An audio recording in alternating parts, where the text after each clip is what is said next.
আজকের আমার এই ব্রাইডকে দেখে আমার একটা কথাই বারবার মনে পড়ছিল, ছোটোবেলায় মেলাবাড়ি থেকে যে 10 টাকার পুতুলগুলি কিনতাম তাদের কথা। হে হাই এভরিওয়ান, আমি কাবাডি স্পিদাস ফ্রম প্রীতি মোয়া লাইফস্টাইল আবারও চলে এসেছি একটা নতুন রিয়েল ব্রাইডের ভিডিও নিয়ে। আজকের কাজটা যেহেতু আলিপুরদুয়ারেই ছিল, তাই আমি আর সোনু টোটো করেই চলে যাই ক্লায়েন্টের বাড়ি। অ্যান্ড গিয়ে সোনু সমস্ত জিনিস অর্গানাইজ করছিল, ততক্ষণে চলে আসে আমাদের মিষ্টি ব্রাইড, একদম বাচ্চা বউ, তার সাথে ওর ফিচার্সটা কিন্তু খুবই সুন্দর। আমি তো তোমার নামও জানি না। পুনম। অ্যাকচুয়ালি আমাকে তো ঠিক আমি করিনি, ওটা আমার মনে হচ্ছে সে করেছে। তো চলো আমার এই মিষ্টি ব্রাইডের মুখে শুনে নিই আজকের মেকআপ নিয়ে ওর কী কী আবদার আছে আমার কাছে। এরকম ইচ্ছা যেটা আমার ফেসে ভালো লাগবে, আর আমি একটু খোলা চুলে বার্ন করবো বলেছিলাম, বাস তাহলে। আচ্ছা, হেয়ারটা ওপেন থাকবে আর মেকআপ আমার উপরে সবটাই। যেটা আমার মুখে ভালো লাগবে, যেটা আমাকে দেখতে ভালো লাগে, বাস তাহলে। ওকে ওকে। আর আমার স্কিন টোনের উপর ঠিক আছে, বেশি না হয় আর কি, তাহলে। ওর আবদার তো শুনেই নিলেও কেমন লুক চায়, হেয়ার ওপেন থাকবে আর পুরোপুরি মেকআপটাই আমার উপর ডিপেন্ড করে। কিন্তু ক্লায়েন্ট আমার উপর ডিপেন্ড করে থাকলেও আমি সমস্ত জিনিস ক্লায়েন্টের সাথে ডিসকাস করি, তবেই করি। আমাকে বলে দিয়েছিলাম যে তোমাকে আমি একদম সফট মেকআপ করবো, আই মেকআপও সফট থাকবে, লিপস্টিকটা ডার্ক থাকবে। ওকে আমি জিজ্ঞেস করি, ও বলে হ্যাঁ তুমি করো, তোমার যেভাবে ইচ্ছে। তো সেটাই করছিলাম, ফার্স্টে স্কিনের কারেকশন করে এখন বেস করছি। আর তোমরা তো শুনেই নিলে ও একদম ওর স্কিন টোনেরই বেস চাচ্ছিল, আর ওর বুকিং ছিল ওয়াটারপ্রুফ মেকআপে। যেহেতু এত গরম পড়ে গেছে এখন তো ওয়াটারপ্রুফ মেকআপই করতে হবে, তো ওয়াটারপ্রুফ বেস করে দেখতেই পাচ্ছ এখন ওয়াটার দিয়ে পুরো বেসটাকে সেট করছি। আর ওয়াটারপ্রুফ মেকআপ কিন্তু ওয়াটার দিয়ে সেট করতে হয়, আশা করি এখন অবধি সবাই এটা জানোই।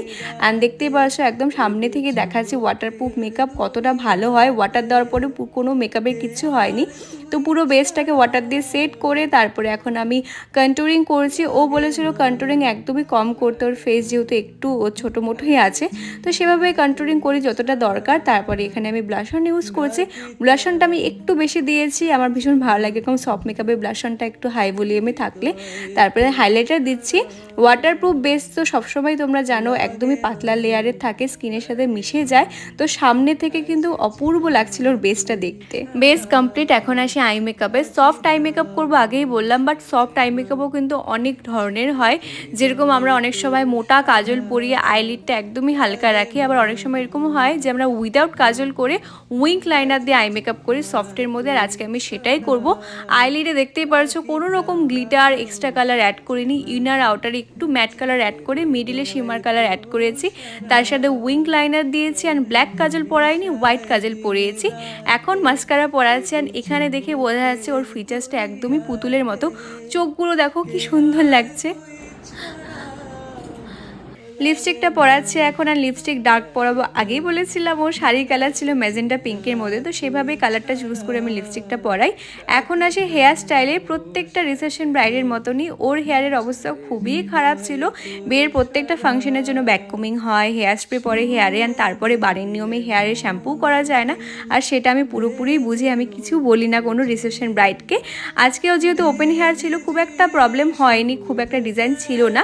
ফ্রন্ট থেকে আমরা একটু আউটকাল করে, পেছনেও আউটকাল করে আমি এক্সটেনশন অ্যাড করে দিয়েছিলাম। ও আমায় প্রথমে বলেছিল যে সাইড পার্ট করে হেয়ার স্টাইল করতে চায়, বাট আমি ওকে একবার সাজেস্ট করি যে না, তুমি মিডিল পার্ট করে যদি ভরে সিঁদুর পরো তোমার ফেসটা বেশি ভালো লাগবে দেখতে, ছোট ফেস তো ভরা ভরা লাগবে। আর ও আমার কথা মাত্র সেটাই করে। অ্যান্ড হেয়ার স্টাইল কমপ্লিটের পরে আমি কিছুটা হেয়ার ফ্রন্টে এনেছিলাম, বাট ওর রিয়েল হেয়ার অনেক বড় ছিল, তার তুলনায় এক্সটেনশন খুবই ছোট, তাই খুব বাজে লাগছিল দেখতে। পরে আমি পুরোটা হেয়ারই পিছনে দিয়ে দিই। জুয়েলারিগুলো তো হেয়ার স্টাইল কমপ্লিটের আগে সেট করে দিয়েছিলাম। এরপরে এখন আসি ফ্লাওয়ারে। ফ্লাওয়ার আমাদের রোজও এনে দিয়েছিল, জিপসিও এনে দিয়েছিল, বাট আমি না ওই গোলাপটা ইউজ করতে চাইনি, খুব কমন ওটা। জিপসিটা এখন বেশ ভালো লাগে ফ্রন্ট থেকে দেখা গেলে, তাই আমি এক সাইডে কিছুটা পরিমাণে জিপসি ইউজ করি।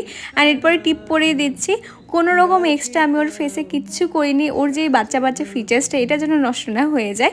তো চলো এখন ব্রাইডের মুখে শুনে নিই ওর কেমন লাগলো আমার কাছে সেজে। ফাটাফাটি, ভীষণ পছন্দ আমার। মানে আমি বললামই তোমাকে চোখটা আমার যেন কালো না, তোমার সেটাই চয়েস ছিল। হ্যাঁ, ভীষণ ভালো, ভীষণ আমি একদম স্যাটেলের উপরে করেছি। ভালো। আই মেকআপটা একটু এটা ক্লোজ করো। হ্যাঁ, আই মেকআপটা ভীষণই সফট, একদম সফট রেখে লিপস্টিকটা একটু ডার্ক করেছি যেন সবটা মিলেমিশে সুন্দর লাগে। তো খুব সুন্দর লাগছে দেখতে। Thank you.